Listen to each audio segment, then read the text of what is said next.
warahmatullahi wabarakatuh. Selamat pagi semuanya. Baiklah, sebelum kita memulai pembelajaran pada pagi hari ini, marilah kita bersama-sama berdoa supaya pembelajaran pada pagi hari ini dapat berjalan dengan lancar. Berdoa dimulai. Berdoa dapat diakhiri. Baik, bagaimana kabarnya anak-anak? Semoga sehat selalu ya. Nah, di pertemuan kali ini kita akan mempelajari materi tentang analisis transaksi dan jurnal umum pada perusahaan jasa. Pada hari ini kita akan mempelajari tentang analisis transaksi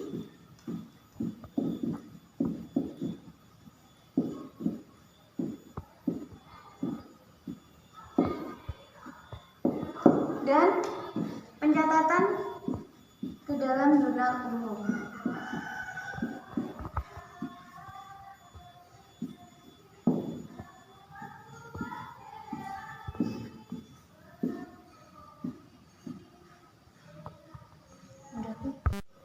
Nah, kenapa sih kita harus mempelajari tentang analisis transaksi yang terjadi pada perusahaan jasa dan pencatatan ke dalam jurnal umum?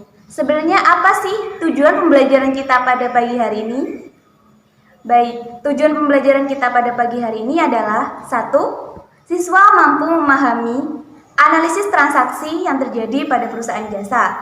Setelah siswa mampu memahami analisis tersebut, siswa mampu menerapkan prosedur pencatatan ke dalam jurnal.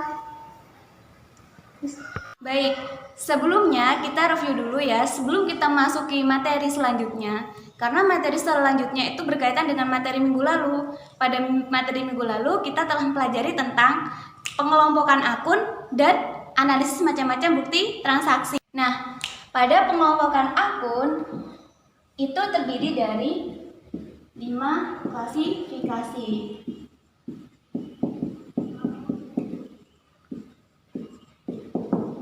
Di sini apakah masih ada yang ingat tentang pengelompokan akun? Jadi pengelompokan akun itu ada kelompok akun harta. Kemudian yang kedua, kelompok akun utang. Selanjutnya, pada kelompok akun nomor 3 yaitu ada akun modal. Dan kelompok akun 4 ada pendapatan.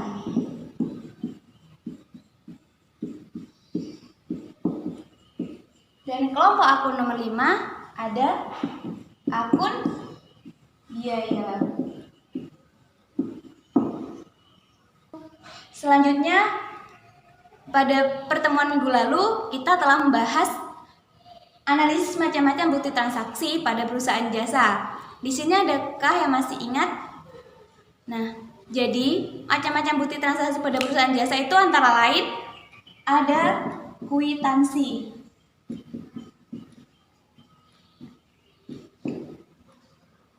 Kwitansi di sini digunakan untuk ketika perusahaan itu melakukan pembayaran. Jadi seperti bukti kas keluar atau dan lain-lain. Kwitansi gunanya untuk mencatat pembayaran. Next, selanjutnya ada bukti cek. Masih ingat kan? Bukti cek merupakan surat perintah berbayar yang ditujukan kepada bank untuk membayar sejumlah uang. Nah, kemudian yang ketiga ada bukti kas keluar.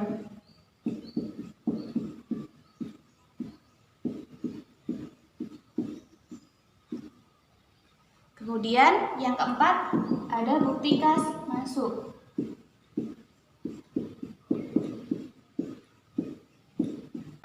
Setelah kita memahami klasifikasi transaksi mengenai macam-macam bukti transaksi tersebut, maka kita harus mampu menganalisis transaksi tersebut. Untuk kemudian kita lakukan pencatatan ke dalam jurnal umum. Nah, untuk dalam materi kita pada pagi hari ini, Ibu telah menyiapkan min mapping atau peta konsep terkait jurnal umum. Jadi sebelum kita menganalisis transaksi, kita harus mengerti nih, apa sih pengertian dari jurnal umum, apa sih fungsi-fungsi jurnal umum, terus kemudian mekanisme pencatatan jurnal umum dan bagaimana pencatatan ke jurnal umum.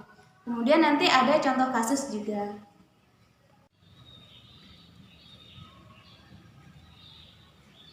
Baik, pada pembelajaran pada pagi hari ini kita akan mempelajari tentang konsep jurnal umum. Nah, sebelumnya kita telah memahami macam-macam dan kegiatan-kegiatan yang terjadi pada perusahaan jasa. Nah, di sini Ibu akan menjelaskan terkait dengan pencatatan transaksi ke dalam jurnal umum. Jurnal umum. Jadi yang pertama adalah pengertian. Pengertian jurnal umum adalah sebuah jurnal yang digunakan untuk mencatat transaksi-transaksi yang terjadi pada perusahaan jasa tersebut pada suatu periode tertentu. Nah, di sini gunanya ada fungsi jurnal umum. Fungsi jurnal umum yang pertama yaitu ada fungsi historis. Di situ untuk merekam kejadian-kejadian yang terjadi pada suatu perusahaan tersebut. Nah, kemudian ada fungsi pencatatan. Fungsi pencatatan di sini jurnal umum sebagai pencatatan awal yang digunakan oleh perusahaan jasa. Jadi bisa dibilang jurnal umum ini merupakan catatan jurnal awal yang dimiliki oleh perusahaan ketika terjadinya transaksi tersebut, sehingga memudahkan kita dalam melakukan klasifikasi akun untuk selanjutnya. Selanjutnya ada kegiatan atau contoh-contoh kegiatan transaksi pada perusahaan jasa. Nah, di sini Ibu berikan contoh perusahaan jasa warnet. Kira-kira apa saja transaksi yang terjadi pada perusahaan warnet tersebut? Jadi, kalau perusahaan jasa itu mereka tidak menyediakan barang, melainkan mereka menjual suatu layanan. Nah, warnet, mereka itu tidak menyediakan barang, melainkan mereka menjual layanan atau jasanya. Nah, warnet di sini seperti mereka menyediakan tempat, wifi, PC atau komputer. Nah, kira-kira apa saja transaksi yang terjadi pada perusahaan warnet? Jadi ketika mereka melakukan transaksi, ada pelanggan yang datang ke warnet. Nah, itu bagi pihak warnet mereka mencatat bukti kas masuk atau biasa disebut dengan pendapatan usaha. Nah, sebagai seorang pemilik warnet, maka pencatatan tersebut bertambahnya kas dan bertambahnya pendapatan. Selanjutnya, ada contoh perusahaan jasa bengkel. Kira-kira apa saja transaksi pada perusahaan bengkel? Jadi sama saja. Semua perusahaan-perusahaan jasa itu mereka tidak menyediakan barang, melainkan mereka hanya menjual layanan atau jasa. Selanjutnya, kita akan memahami mekanisme debit dan kredit. Nah, kita catat dulu ya.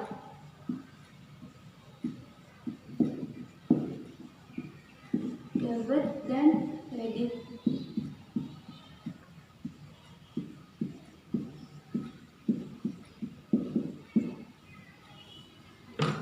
Mekanisme debit dan kredit ini digunakan sebagai acuan untuk mencatat ke dalam jurnal umum.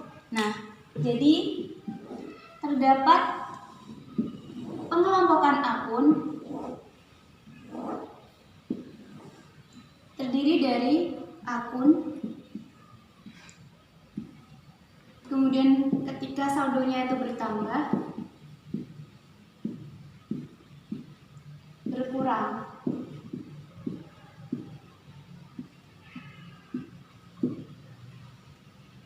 Di dalam pengelompokan akun ini terdiri dari akun harta, kemudian utang, kemudian modal, pendapatan,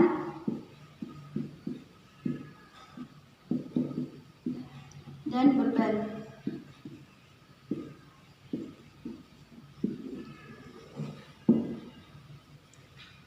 Terkait dengan mekanisme debit dan kredit ini, untuk pencatatan ke dalam jurnal umum, silakan kalian catat di buku kalian masing-masing karena ini sangat penting dan digunakan untuk proses selanjutnya. Jadi, Ketika kelompok akun harta ini bertambah, maka letaknya di sebelah debit atau biasa disebut dengan debit. Kemudian ketika harta tersebut berkurang, maka letaknya di sebelah kredit. Next, selanjutnya utang. Jadi ini merupakan sebuah rumus ya. Kalian harus diingat-ingat ketika menganalisis bukti transaksi, kalian harus ingat-ingat mengenai saldo normalnya akun-akun ini. Kemudian ketika bertambah itu ditaruh sebelah mana. Kemudian akun utang. Akun utang itu saldo normalnya di sebelah kredit. Jadi ketika mereka bertambah, maka letaknya di sebelah kredit. Dan ketika kelompok akun utang itu berkurang, maka letaknya di sebelah debit. Next, kelompok akun modal. Kelompok akun modal ini saldo normalnya berada di sebelah kredit. Jadi ketika mereka bertambah, ketika perusahaan tersebut menginvestasikan modal atau menyetorkan modal atau setoran uang tunai, maka letaknya modal itu di sebelah kredit tambah. Dan ketika berkurang, maka di sebelah debit. Next, selanjutnya yaitu akun pendapatan. Akun pendapatan di sini letak saldo normalnya berada di sebelah kredit. Dan ketika mereka berkurang, akun pendapatan berkurang, maka letaknya di sebelah debit. Selanjutnya, kelompok akun beban. Kelompok akun beban ketika saldo normalnya itu di sebelah debit, berarti kalau mereka bertambah itu di sebelah debit. Kalau mereka berkurang, maka di sebelah kredit. Jadi ini ditulis di buku kalian masing-masing karena ini sangat penting, ini sebagai acuan pencatatan ke dalam jurnal. Untuk memperdalam pemahaman kita terkait dengan analisis transaksi, bukti transaksi, dan pencatatan ke dalam jurnal, maka Ibu akan menampilkan sebuah video terkait dengan materi analisis transaksi. Oke, yang pertama yaitu menginvestasikan modal secara tunai. Nah, di sini akun yang berpengaruh adalah kas dan modal. Dan yang kedua yaitu pembelian perlengkapan, peralatan, dan lain-lain itu secara tunai. Maka akun yang berpengaruh itu adalah akun perlengkapan atau peralatan dan pada kas. Selanjutnya, pembelian perlengkapan, peralatan, tapi secara kredit. Nah, maka akun yang berpengaruh adalah perlengkapan atau peralatan pada hutang. Jadi, perlengkapan dan peralatannya di sebelah debit dan hutang di sebelah kredit. Selanjutnya yaitu mencatat beban listrik, beban gaji, dan lain-lain secara kredit. Nah, di sini maka akun yang berpengaruh adalah beban gaji itu sendiri atau beban listrik itu sendiri pada hutang usaha. Selanjutnya yaitu contoh analisis transaksi yang terjadi pada perusahaan salon. Nah, pada tanggal 8 Agustus 2017, Ibu Anita selaku pemilik salon menyerahkan uang sejumlah 7 juta dan peralatan sejumlah 2 juta sebagai modal. Nah, cara menganalisisnya yaitu pertama, kita tentukan dulu apa saja yang berpengaruh terhadap perubahan salon tersebut, seperti ketika perusahaan itu mendirikan suatu usaha salon dan mereka menyetorkan uang dan sebuah peralatan, maka yang berpengaruh adalah akun kas sebesar setoran Ibu Anita tadi sebesar 7 juta dan akun peralatan sebesar 2 juta. Nah, karena ini termasuk dari modal awal, maka dimasukkan di sebelah kredit. Modal bertambah sebesar penjumlahan dari kas dan peralatan sebesar 9 juta. Baik, untuk memperdalam pemahaman kita terkait pencatatan transaksi terhadap perusahaan jasa dan pencatatan ke dalam jurnal umum, maka Ibu telah menyediakan amplop bukti transaksi yang terjadi pada salon pria. Nah, di sini terdapat beberapa bukti transaksi. Jadi setiap anak nanti akan Ibu suruh maju untuk menganalisis transaksi tersebut.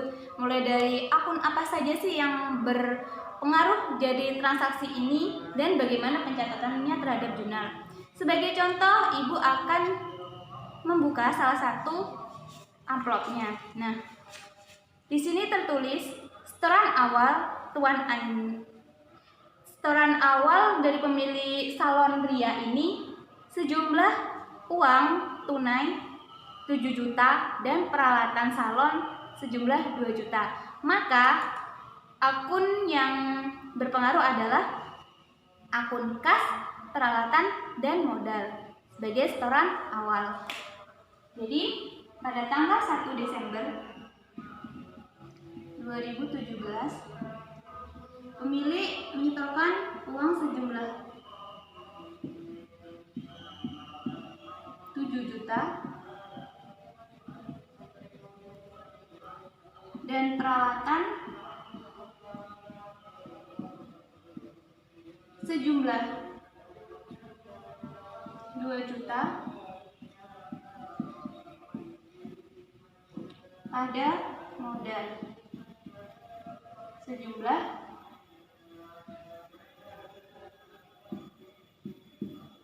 9 juta.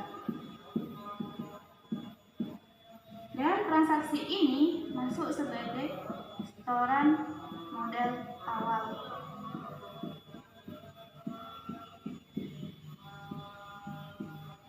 Baik, sampai di sini bisa dipahami ya terkait dengan pencatatan transaksi terhadap jurnal, terus kemudian tentang pengertian jurnal umum, mulai dari analisis transaksi sampai dengan fungsi-fungsi jurnal umum sampai dengan mekanisme debit dan kredit. Jadi jangan dilupakan, dipahami terus. Nanti ini akan bersiklus karena merupakan salah satu siklus akuntansi di tahap pencatatan jurnal. Bisa dibilang jurnal umum ini merupakan tahap awal dari pencatatan siklus akuntansi pada perusahaan jasa. Baik, setelah ini Ibu telah menyiapkan game. Game ini untuk mengukur seberapa besar sih pemahaman kalian terhadap materi pada pagi hari ini.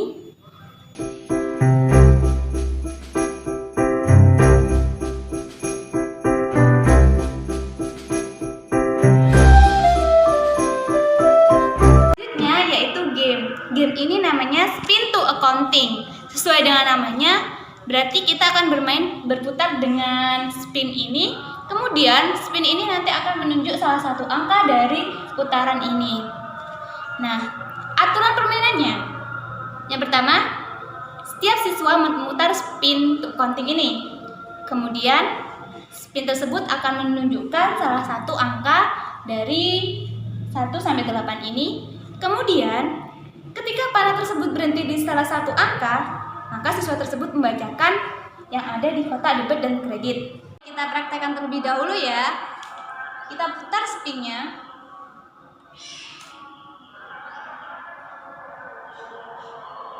Nah, berhenti di angka 5.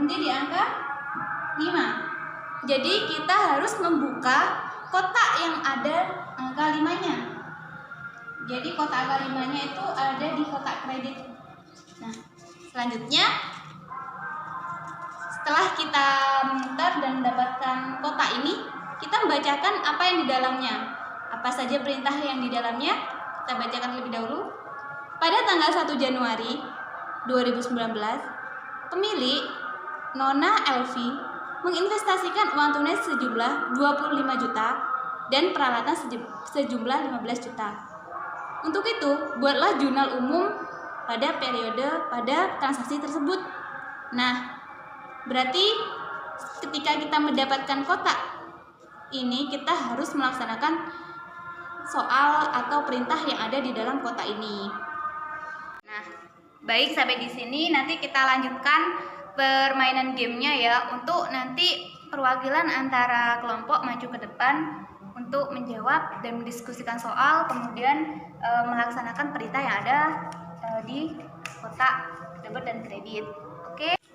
Nah, baik anak-anak, apabila masih ada yang ditanyakan, silahkan kalian tulis di buku kalian masing-masing. Untuk selanjutnya di pertemuan yang akan datang kita bahas bersama-sama materi tentang analisis transaksi dan jurnal umum.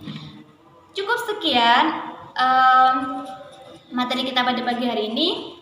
Jadi Ibu akan berikan kesimpulan pada materi pada pagi hari ini, yaitu kesimpulannya pada analisis transaksi pada jurnal umum itu merupakan catatan pertama pada siklus akuntansi perusahaan jasa. Nah, di situ terdapat bukti-bukti transaksi yang digunakan sebagai sumber pendukung untuk nanti dicatat ke dalam catatan awal atau jurnal umum. Nah, pencatatan jurnal umum sendiri itu terdapat beberapa prosedur dan mekanismenya, seperti mekanisme debit dan kredit, mekanisme analisis transaksi, kemudian bagaimana memasukkan ke dalam catatan jurnal umum. Untuk memperdalam pemahaman kalian lebih dalam lagi terkait materi analisis transaksi dan jurnal umum, silahkan kalian baca di buku paket kalian akuntansi perusahaan jasa ini di halaman 29. Nah, di situ terdapat contoh-contoh soal. Nah, silahkan secara individu pada lembar kerja siswa nomor 1.1 silahkan dikerjakan. Itu ada transaksi 1 bulan pada pada perusahaan jasa servis motor. Silahkan dikerjakan dan nah, jadi cukup sekian pembelajaran kita pada pagi hari ini. Semoga ilmu yang Ibu sampaikan tadi bisa diterima dan semoga kita tetap dapat bertemu di minggu depan. Jadi seorang akuntansi itu harus disiplin, baik itu disiplin waktu, disiplin bekerja, ataupun disiplin dalam bersikap atau berpenampilan. Jadi disiplin itu memang sulit, tetapi ketika kita tidak disiplin, maka akan sulit dalam hidup. Sekian yang dapat Ibu sampaikan, kurang lebihnya mohon maaf. Bismillahirrahmanirrahim. Assalamualaikum warahmatullahi wabarakatuh.